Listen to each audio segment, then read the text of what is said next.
Far Cry New Dawn follows in the footsteps of Blood Dragon and Primal by being a smaller game that relies on recycled content while adding its own twist to the formula.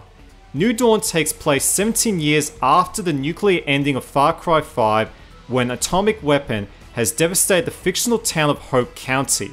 A group of survivors attempting to rebuild their lives are constantly being attacked by the twins and their band of outlaws.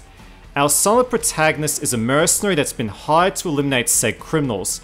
Despite the solid voice acting and animation work, the story falls flat with little to no character development.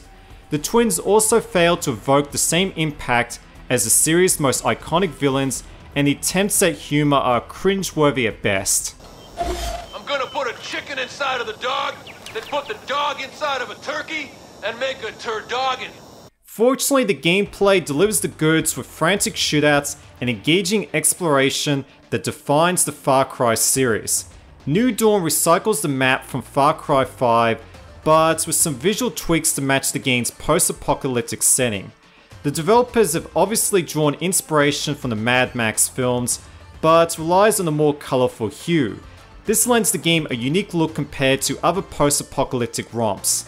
The soundtrack takes on a more foreboding tone to match the setting, which is serviceable but not as memorable as Dan Romer's brilliant score in Far Cry 5. I had it under control. You didn't have to do that. The core loop is very similar to previous entries. You go around shooting henchmen, scavenging materials, and hunting animals. The fishing mechanic, guns for hire, and prepper finds also return as well, although the latter has been rebranded as treasure hunts for some reason. The expedition missions make their debut and take place in brand new locations outside of Hope County. The objective always involves stealing a package and making it out unscathed. These missions are no doubt the highlights of the campaign. Like Far Cry 5, a friend can tag along at any time in 2-player co-op. My friend Brady teamed up with me to raise some virtual hell and put it through the greatest online stress test known to man: Australian internet. And to our surprise, the experience was relatively lag-free. Unfortunately, the arcade mode from Far Cry 5 hasn't made the cut. Now come on, go grab a drink. It's long overdue. The biggest change to the formula is the light RPG elements. Enemies now have 4 different levels of strength and visible hit points. The perk system returns in New Dawn, but completing the second act unlocks brand new Eden skills.